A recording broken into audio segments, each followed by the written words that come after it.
All right. I hate first, and we'll get to All Elite Wrestling. I'm going to talk about a different event at first that still made a lot of news. I hate it when I'm right. You know how much I hate to tell people over and over, just browbeat them with it. I told you so. I told you so. I hate that. I loathe that. It disgusts me to have to do that, especially on such a regular basis, because I'm right all the time. But in this case, guess what I was, Brian? There's so many possibilities here. I don't know exactly what it could be. No, guess what I was? You were right again? I was right. Yeah, I was right. People, did you see this? I haven't even run over this really with you. You have no idea before we go on the air really what's going on. We've never even met before. You just picked it from the audience at random to co-host the show. But did you see the health advisory issued by the state of Indiana? Let me just tell you what I know, and then you can take it from there. All right. I heard about this story. I heard where it was. I said, oh boy. Just thinking I know all your stories. And then, obviously, I'm seeing all these different news stories, and it seems to be really getting a lot of coverage. Yes, it was the lead. I'm not talking about on wrestling Twitter, folks. This was the lead story on every single local station's 4 o'clock, 6 o'clock, and 11 o'clock newscasts on the day in which it became a story. Go ahead. But the part that I couldn't believe, that it was too amazing. I said, this can't be real. Was that they said that apparently it was Ian Rotten's son. Yes. Who was the promoter of this fine event.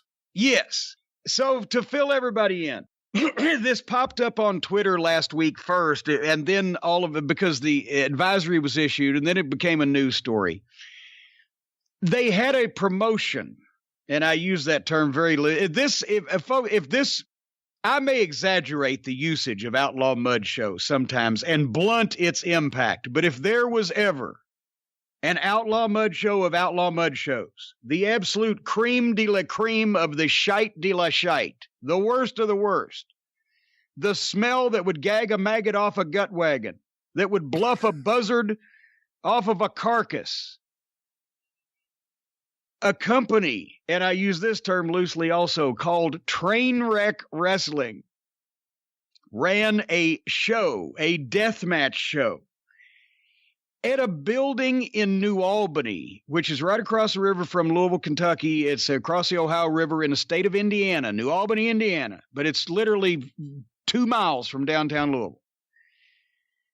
And this building, it's in the worst neighborhood in New Albany. And I've seen pictures of it. The front windows are boarded up. And that's not from the wrestling show. That's its current status.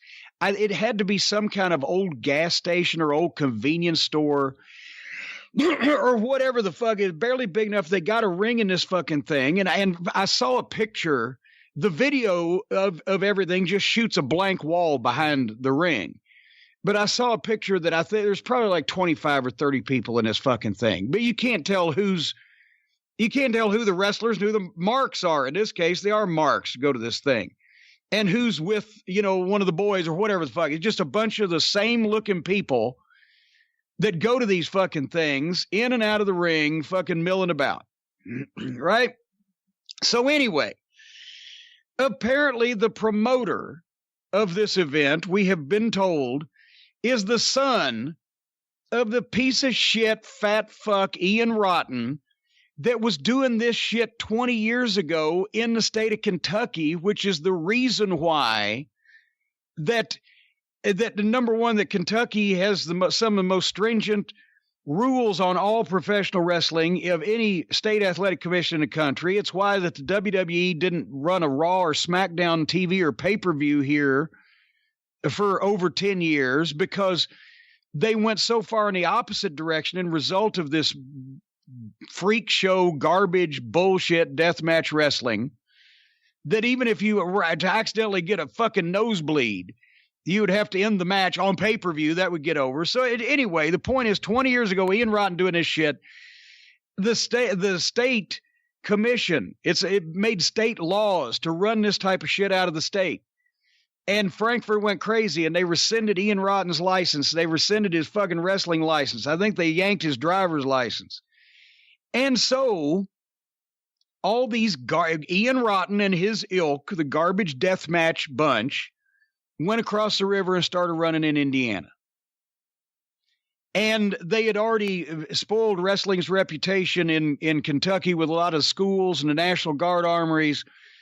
OVW, we spent several years trying to build our reputation back, and then we finally were able to establish good relations with the commission because we could follow the rules. We were professional, and the fans knew they were going to get a good event and all that stuff, and we got good publicity, but it took a while. It hurt the business.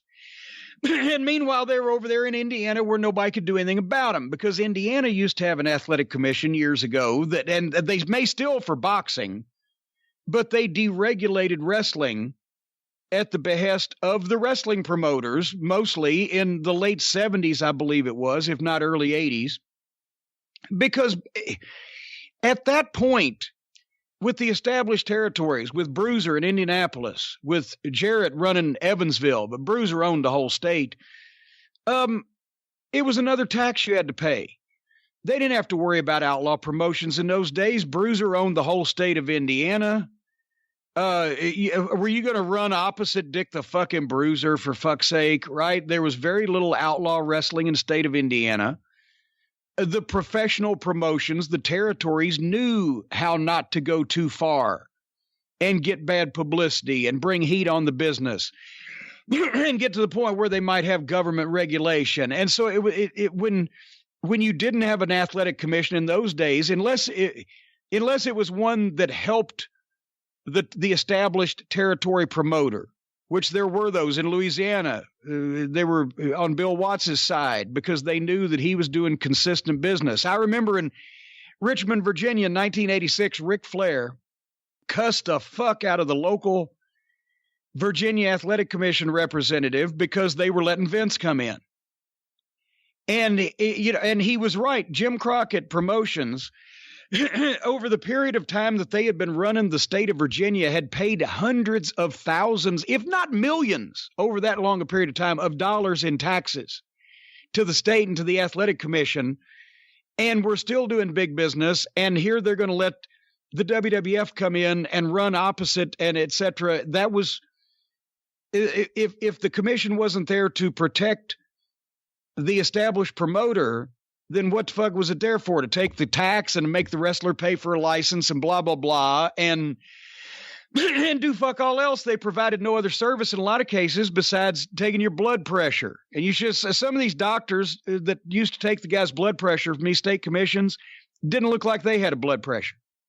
So anyway, the promoters in those cases wanted to get the commissions abolished, because it didn't really help. There was no pro-am or just amateur wrestling bullshit like this going on that was causing anywhere of this attention, right? So Indiana's been deregulated. And Ian Rotten's had his ups and downs, and he runs a show every now and then where he's, if you don't come, I'll go out of business. And, at one point we reported on the program, he was working at a Taco Bell drive-thru in a shitty part of town. And some of the other outlaws stooged him for having hepatitis, so he was having to run the cash register with fucking rubber gloves on while they adjudicated that situation. There's your hardcore deathmatch king, folks. So anyway, Trainwreck Wrestling last weekend in New Albany, Indiana, promoted by Ian Rotten's son in a fucking barn. Actually, that's an insult to barns. They have light tubes, and they have barbed wire, and they have tables, and they have doors, and they have all this bullshit, and they have these guys in fucking jeans doing this shit. And you see some of the highlights on the 6 o'clock news. One guy dove headfirst out of the ring into a grocery shopping cart filled with light tubes, and glass flew everywhere.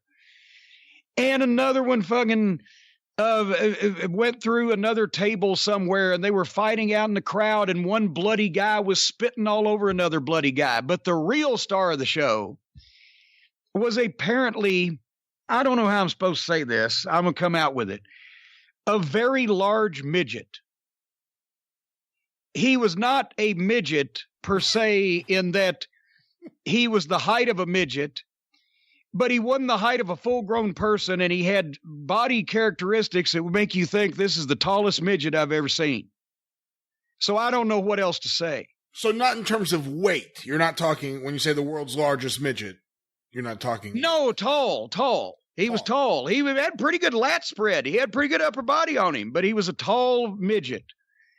And he was power bombed off the top rope by this other mud show goof through light tubes stretched across chairs sitting on a table down to the ground.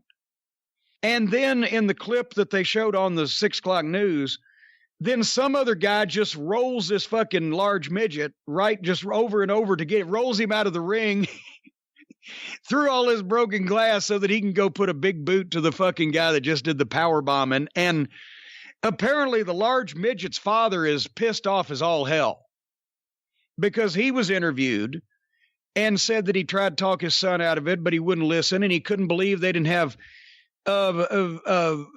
medical staff there because they took him to the hospital and he got 5 internal stitches and 40 staples. They showed the pictures on the 6 o'clock news on every station about what these fucking crazy, goofy lunatics in this fucking crack building in New Albany are doing professional wrestling.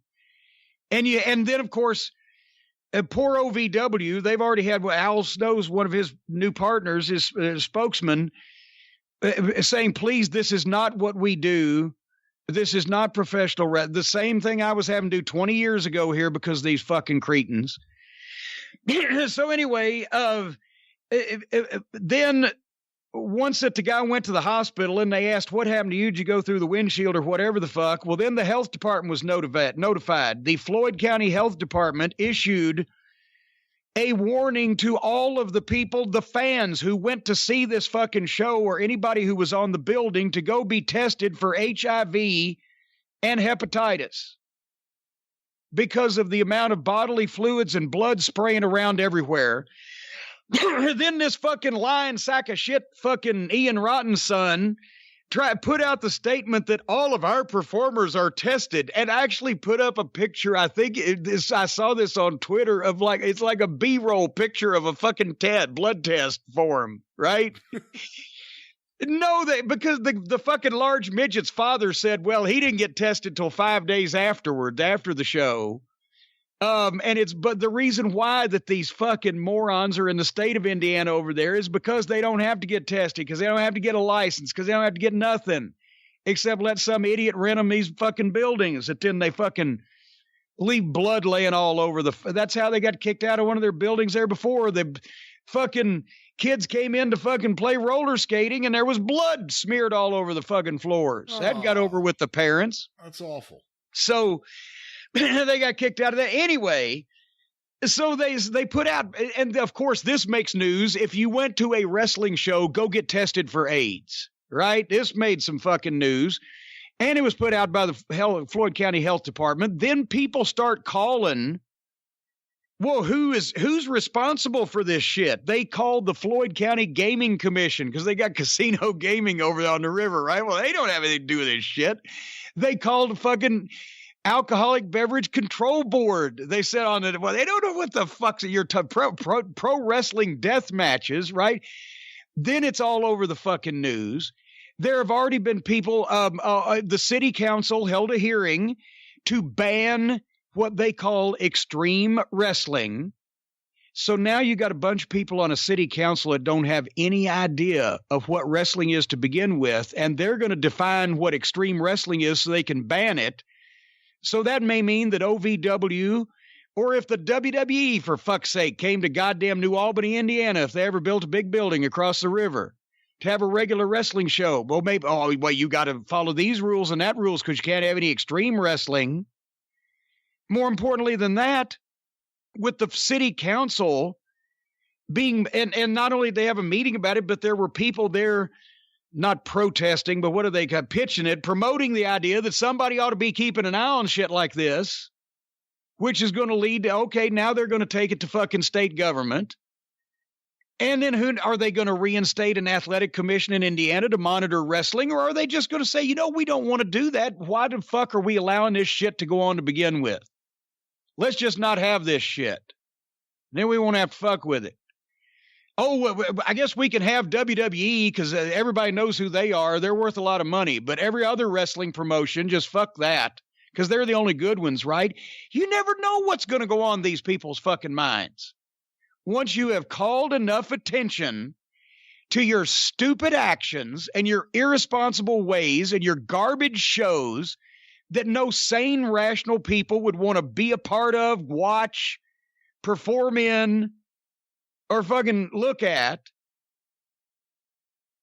Once you have done all that, then people start making decisions for the entire wrestling business just because of your worthless fucking stupid asses that want to that have such a morbid need to be known as somebody in front of a few fucking freaks and weirdos that are entertained by that kind of thing. Same people that go to fucking watch chickens fight. You want to be a star and carve yourself up and cut yourself up because you're a fucking mental case and you're a goof and you're an idiot. You have no talent. You're a loser in life. And you want to do this freak show shit.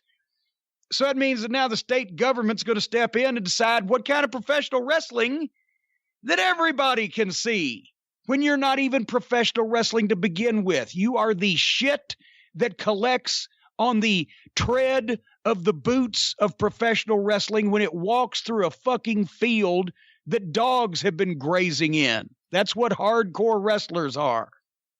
And you get to determine now, with your fucking stupidity, the wrestling that everybody may get to see in the state of Indiana because you call why are they not allowed to call themselves professional basketball players if they charge $5 to a playground somewhere to watch a bunch of fucking jackoffs play bad pickup basketball? They can't call themselves professional basketball players, right? I wouldn't think so, no. What's the fucking difference? So anyway, that if only somebody could have said this beforehand, if only somebody could have said, if you do shit like that, sooner or later you're going to attract enough attention that you're going to get fucking in trouble with the government.